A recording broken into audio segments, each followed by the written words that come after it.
পুরীর রান্নাঘরে আপনাদের সকলকে স্বাগত জানাই। আশা করছি আপনারা সকলে ভালো আছেন, সুস্থ আছেন।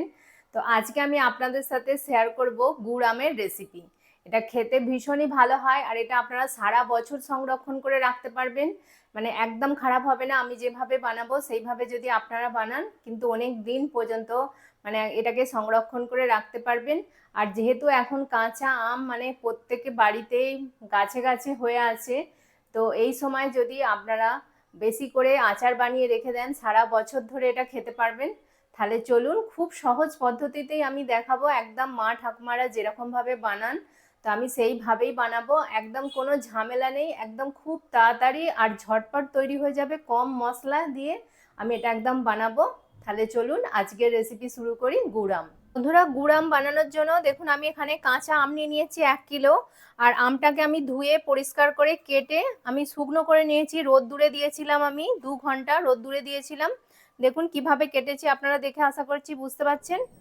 আপনারা এইভাবে মানে ছাড়িয়ে নিয়ে, খোলাটা ছাড়িয়ে নিয়ে নুন আর হলুদ মাখিয়ে একটু রোদ্দুরে দেবেন। অবশ্যই কিন্তু একটু রোদ্দুরে দিতে হবে, কারণ এর মধ্যে যে ময়েশ্চারটা আছে, যে জলটা আছে, সেটা কিন্তু শুকিয়ে নেওয়া দরকার। সেটা শুকিয়ে নিলে কি হবে, আচারটা মানে অনেক দিন পর্যন্ত আপনারা রেখে দিতে পারবেন, নষ্ট হবেন না। সেই জন্য অবশ্যই রোদে দিয়ে দেবেন।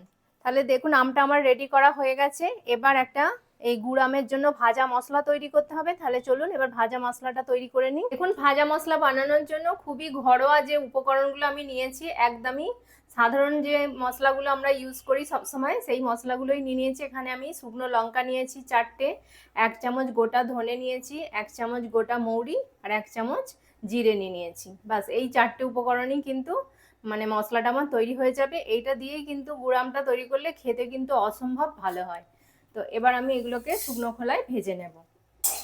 যখন মশলা থেকে একটা সুন্দর গন্ধ বেরোবে তখন আমি মশলাটা নামিয়ে নিয়ে তারপর ঠান্ডা করে এটাকে গুঁড়ো করতে হবে।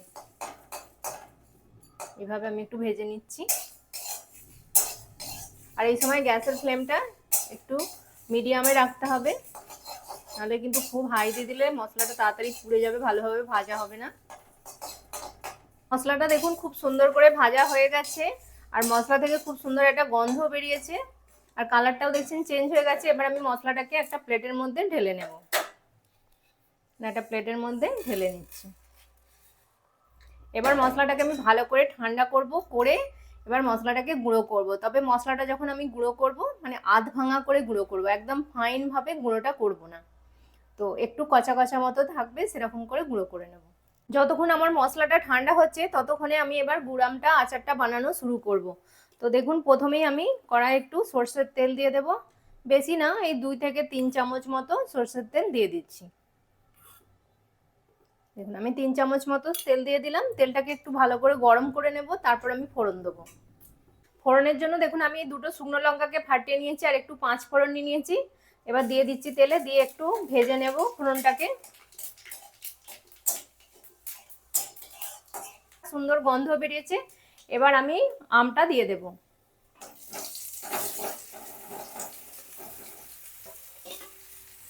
আমটা দিয়ে ভালো করে একটু তেলের সাথে ভেজে নেব আমটাকে। 2-3 মিনিট আমটাকে আমি একটু ভেজে নেব। দেখুন আমটা কিন্তু তেলের সাথে ভালোভাবে ভাজা হয়ে গেছে। যেহেতু আমি আগেই মানে রোদে যখন দিয়েছিলাম নুন আর হলুদ মাখিয়ে দিয়েছিলাম, সেই জন্য এখন আর নুন আর হলুদ কিন্তু আমি অ্যাড করব না। তাতেই দেখুন মানে কত সুন্দর একটা কালার চলে এসছে। আর যেহেতু গুড়ে বানাবো সেই জন্য গুড়ের যে একটা কালার থাকে সেটাই কিন্তু আমের মধ্যে চলে আসবে, তাই আর এক্সট্রা করে আমি আর হলুদ অ্যাড করছি না। আর দেখুন আমি এখানে 1 কেজি আমের জন্য 1 কেজি গুড় নিয়েছি। আর গুড়টা দেখুন কিন্তু খুব সুন্দর পরিষ্কার একদম। যদি নোংরা গুড় হয় তাহলে অনেক সময় গুড়েতে দেখবেন নোংরা থাকে, তারপর পিঁপড়ে থাকে, সেক্ষেত্রে আপনারা কি করবেন, গুড়টাকে আগে গালিয়ে নিয়ে তারপর ছেঁকে নিতে পারেন। যেহেতু দেখুন আমার গুড়টা কিন্তু একদম পরিষ্কার, একদম চকচক করছে, এটা আখের গুড়। তো আমি কিন্তু সরাসরি গুড়টা অ্যাড করব। আর মিষ্টিটা বলে রাখি, যেহেতু সব গাছের আম তো সমান না, কোনো আম টক খুব বেশি, আবার কোনো আমে, সেক্ষেত্রে যদি আপনারা মনে করেন তাহলে গুড়ের পরিমাণটা কম বা বেশি করে নিতে পারেন। আর যদি ভাবেন যে একটু টক টক মিষ্টি মিষ্টি খাবো তাহলে 1 কিলো আমের জন্য 750 গ্রাম গুড় মানে এনাফ। কিন্তু আমাদের প্রচুর পরিমাণে মিষ্টি খায়, মানে আপনাদের দাদা ভাই মানে প্রচুর মিষ্টি খায়। তো ওর জন্য মানে এরকম মিষ্টি করতে হবে, সেই জন্য আমি 1 কিলো গুড়ে নিয়েছি, মানে 1 কিলো আমের জন্য 1 কিলো গুড়। তো এবার সব গুড়টা আমি দিয়ে দেবো। আপনারা মিষ্টিটা বুঝে দিবেন, যেরকম পছন্দ করেন সেই অনুযায়ী দিয়ে দেবেন। সব গুড়টা এবার আমি দিয়ে দেবো। দেখুন গুড়টা কত পরিষ্কার একদম। এবার গুড়টা দিয়ে ভালো করে কিন্তু আমি মিশিয়ে নেব আমের সাথে। আস্তে আস্তে কিন্তু গুড়টা ভালোভাবেই গলে যাবে। দেখুন এক্ষুনি কিন্তু গলতে শুরু করে দিয়েছে গুড়টা। আর এইভাবেই আমি চাপা দেবো না, একদম এরকম খুলেই কিন্তু আমটা আমি রান্না করব। তাতেই কিন্তু আমটা ভালোভাবে, এই যে গুড় থেকে দেখুন গুড়টা জল হয়ে যাচ্ছে একদম পুরো, এতে কিন্তু আমটা ভালোভাবে সেদ্ধ হয়ে যাবে। আর আমটার মধ্যে কিন্তু প্রচুর শাঁস আছে, এই শাঁসওয়ালা আমগুলোই কিন্তু খেতে ভালো হয়, মানে প্রচুর এতে শাঁসটা থাকে, নরম হয়, সেজন্য খেতে কিন্তু গুড় আমটা ভীষণই ভালো হয়। এইরকম ধরনের আমে কিন্তু গুড় আম একদম দারুণ হয়। দেখছেন আমগুলো কত মোটা মোটা, এতে প্রচুর শাঁস আছে। এবার আমি গ্যাসের ফ্লেমটা একদম হাই করে দেবো, দিয়ে কিন্তু এবার ফোটাবো। খুবই তাড়াতাড়ি দেখবেন আমটা কিন্তু সেদ্ধ হয়ে যাবে। দেখুন বন্ধুরা গুড়টা কিন্তু খুব ভালোভাবে একদম গলে গেছে, গিয়ে দেখুন পুরো লিকুইড মতো হয়ে গেছে। আর আমটাও কিন্তু অনেকটাই সেদ্ধ হয়ে গেছে, যেহেতু আমি 5-6 মিনিট এটাকে ফুটিয়েছি, তো তার জন্য দেখুন আমটা কিন্তু খুব সুন্দরভাবে একদম সেদ্ধ হয়ে গেছে, আপনারা দেখে বুঝতেই পাচ্ছেন। তো এইভাবে কিন্তু আমি ফোটাবো, আরও অনেক কিছুক্ষণ ফোটাবো, কারণ এতটা যে গ্রেভি আছে এই গ্রেভি মানে জুসটা কিন্তু মেরে ফেলতে হবে, এতটা জুস কিন্তু রাখলে হবে না, তাহলে বেশি দিন রাখা যাবে না। তো সেই জন্য এইভাবে আমি ক্রমাগত ফুটিয়ে যাব। আর এই সময় গ্যাসের ফ্লেমটা কিন্তু একদম হাই রাখতে হবে, দেখুন এরকম টকবক করে ফোটাতে হবে, তবে কিন্তু এই জুসটা মরে গিয়ে অনেকটা ঘন হয়ে যাবে, একদম বেশ থকথকে হয়ে যাবে।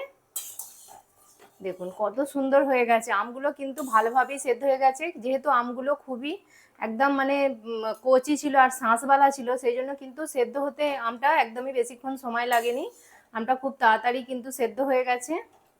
আর কালারটা দেখুন কত সুন্দর এসছে। তো এইভাবে আমি ফোটাতে থাকবো, তাহলে কিছুক্ষণ পর আমি ফিরে আসছি। দেখুন বন্ধুরা কতটা সুন্দর হয়ে গেছে আমটা, একদম পুরো গ্রেভিটা দেখুন অনেকটাই কিন্তু একদম মানে ঠিক হয়ে গেছে। এর থেকে বেশি কিন্তু আমি খুব একটা আর মানে গ্রেভিটা কমাবো না, কারণ এটা ঠান্ডা হবার পর গ্রেভিটা কিন্তু আরও মানে একদম থকথকে হয়ে যাবে। তো এবার যে ভাজা মশলাটা আমি করে রেখেছিলাম সেই ভাজা মশলাটা আবার দিয়ে দেবো। ভাজা মশলাটা কিন্তু এই একদম আমটা সেদ্ধ হয়ে যাবে একদম লাস্টের দিক করে কিন্তু মশলাটা দিতে হবে, দিয়ে জাস্ট 1টা কি 2টো ফুট ফুটিয়ে তারপর এটাকে বন্ধ করে দিতে হবে। দেখুন এবার আমি ভালো করে মশলাটা দিয়ে মিশিয়ে দিচ্ছি, দিয়ে আর অল্প একটু সময় ফোটাবো, 1 থেকে 2 মিনিট। দেখুন কত সুন্দর হয়ে গেছে, দেখেই কিন্তু একদম পুরো লোভ যাবে, মানে এতটাই সুন্দর হয়েছে গুড়ামটা। আপনারাও একবার এইভাবে গুড়াম বানিয়ে দেখবেন, ভীষণই ভালো হয় খেতে। আর এই গরমের সময় তো মানে এই গুড়াম ভীষণই ভালো লাগে, যতই আমরা মানে নানান রকম ভাবে আচার বানিয়ে থাকি, চিনি দিয়ে বানাই, টক ঝাল মিষ্টি বানাই, আর এই গুড়ামের কিন্তু তুলনা হয় না।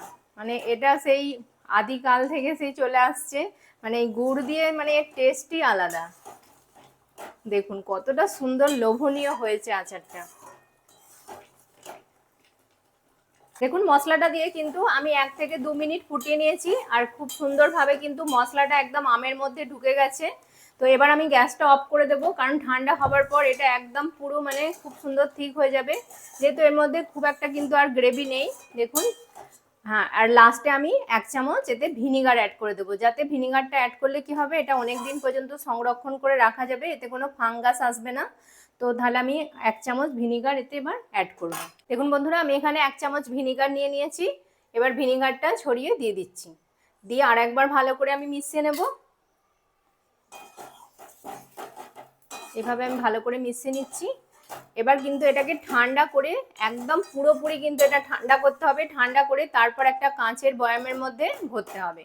কাঁচের বয়ামের মধ্যে যে কোনো আচার রেখে দিলে সেটা কিন্তু অনেক দিন পর্যন্ত ভালো থাকে। আর বয়ামটাকে ভালো করে ধুয়ে আগে পরিষ্কার করে রোদ্দুরে শুকিয়ে তারপর কিন্তু আচারটা রাখতে হবে। আর এই গুড়াম কিন্তু অনেক দিন পর্যন্ত ভালো থাকে আপনারা যদি ঠিকঠাকভাবে রাখতে পারেন। শুকনো চামচ যখনই আপনারা আচারটা নেবেন তখন শুকনো চামচ দিয়ে তুলবেন, ভালো করে কন্টেনারের মুখটা ঢেকে রাখবেন, তাহলে কিন্তু অনেক দিন পর্যন্ত আচারটা ভালো থাকবে। তাহলে আমি ঠান্ডা করে আচারটা তারপর ফিরে আসছি। দেখুন বন্ধুরা, আমি প্লেটের মধ্যে গুড় আমটা কিন্তু সাজিয়ে নিয়েছি, আর কতটা সুন্দর লাগছে দেখুন, মানে একদম লোভনীয়, মানে যাকে বলে একদম জিভে জল আসার মতো হয়েছে এই গুড় আম রেসিপিটি। খুবই সুন্দর হয়েছে। আমি আপনাদেরকে একটা তুলে দেখাচ্ছি, দেখুন কতটা সুন্দর হয়েছে একদম।